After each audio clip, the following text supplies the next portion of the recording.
Enfin, je te fais plus confiance, Nathalie, c'est fini. Pendant que nous partons, tu peux me faire confiance, pendant que nous partons au-dessus du Vigan, dans le cercle de Navacelles, pour une randonnée vraiment sympa, après laquelle peut-être ces quelques mouvements vous seront utiles. C'est la pépite de l'Hérault, le cirque de Navacelles. Situé au cœur des Causses et Cévennes, c'est l'un des plus beaux panoramas du département. Mais pour contempler ce paysage, il faut le mériter.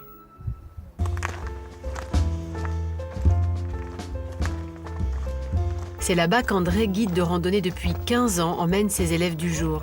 Dans sa foulée, il y a Jean-Michel, Roland et Rachel, une Anglaise tombée amoureuse de la région. Pour ce périple de quelques heures en moyenne montagne, pas besoin de superflu. Un sac à dos et de bonnes chaussures suffisent.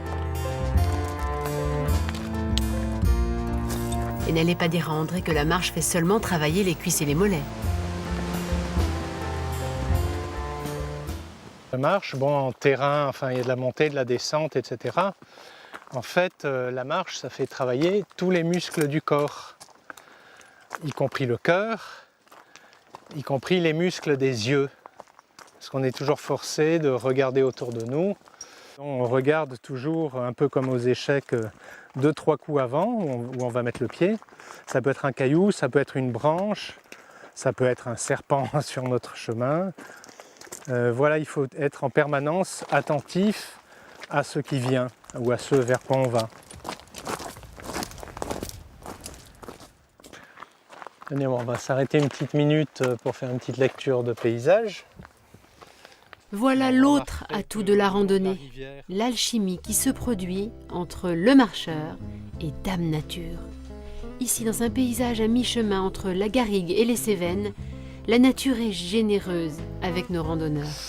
Petite dégustation. Elles sont bonnes, ça.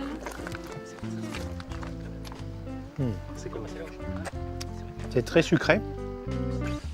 Ce sont ces moments qu'apprécie par-dessus tout Jean-Michel. La marche, c'est avant tout des rencontres. Les personnes qu'on rencontre lors des randonnées sont toujours des gens qui vous diront bonjour de façon très naturelle. Et c'est cette ambiance-là qui maintenant me redonne envie, quoi, et qui me permet de continuer à faire de la randonnée. Vous entendez? Hop. Vous entendez le bruit de la cascade? Oui. Ça, c'est la résurgence de la rivière, la Vis. C'est dans un lieu comme le Moulin de la Vis qu'André aime venir méditer après avoir marché plusieurs heures. En guide expérimenté, il sait que la fraîcheur de l'eau est idéale pour faire une première halte après quelques kilomètres. Une pause indispensable sur le parcours du randonneur. C'est pour profiter du paysage et de ce qui nous entoure. Parce que quand on marche, on regarde plutôt ses pieds, quoi. Mais c'est aussi pour permettre au dernier d'arriver et de reprendre son souffle. Et c'est pour pouvoir se réhydrater également. Que tout le monde ait le temps de souffler 5 minutes et de boire un peu, régulièrement. Ce que les gens oublient de faire en général.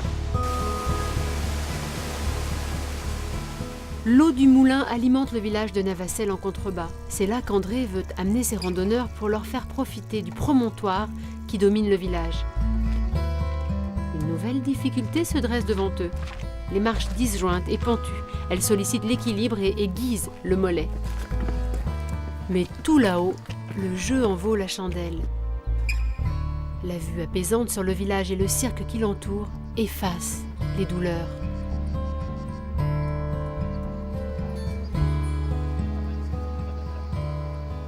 Mais réveille les ambitions d'André.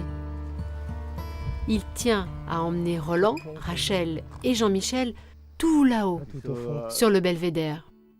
C'est en fin d'après-midi, après 3 heures de marche, que nos marcheurs touchent au Graal.